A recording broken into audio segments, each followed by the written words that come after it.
કે જયરાજભાઈના ફાર્મ હાઉસમાં જે હુમલાખોરો તરીકે જે અત્યારે પકડાણા એ જયરાજભાઈના ફાર્મ હાઉસમાં બેઠા હોય એવો એક ચહેરો, એવો એક વિડીયો છે.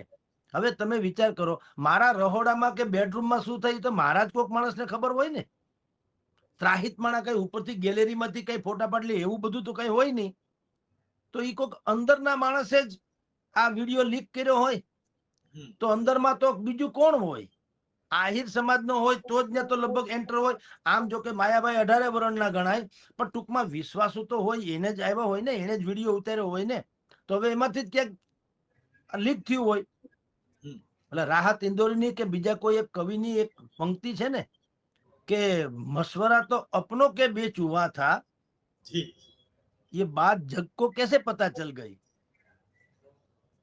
આ એના જેવું છે. આ વિડીયો જયરાજભાઈનો જે સામે બેઠા છે બધા અપરાધીઓ અત્યારે પકડાયા છે ઈ છે. ઈ વિડીયો કોણે લીક કર્યો ઈ તપાસ કરો તો આનું આખા વિવાદનું કારણ ખબર પડે.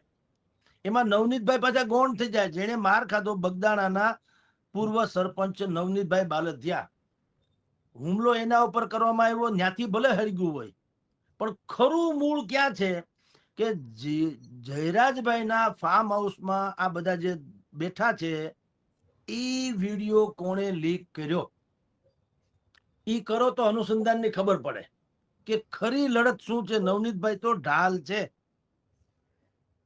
અત્યારે તમે જુઓ જીગરભાઈ, દુનિયાભરમાં આખા સૌરાષ્ટ્ર ગુજરાતના તમામ કોળી દિગ્ગજો નવનીતભાઈને મળવા જાય છે અને બધા ઘીસી પીટી એક જ કેસેટ વગાડે છે, ન્યાય મળવો જોઈએ, ન્યાય મળવો જોઈએ. પણ કોઈ ન્યાયનું નામ નથી પાડતા.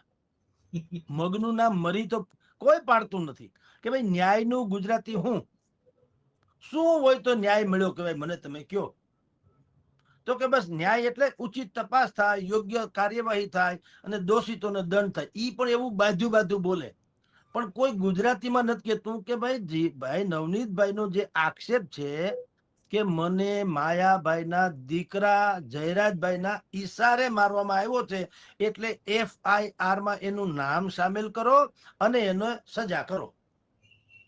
એવું કેવળ નવનીતભાઈ બોલે. જે દિગંતો જેટલા છે એમાંનું કોઈ બોલતું નથી. શું કામ? દરેકને એમ છે કે અમે લાજ કાઢીને હાહારાની વાત કરલી એટલે મર્યાદા રાખી કહેવાય અને કહી દીધું કહેવાય.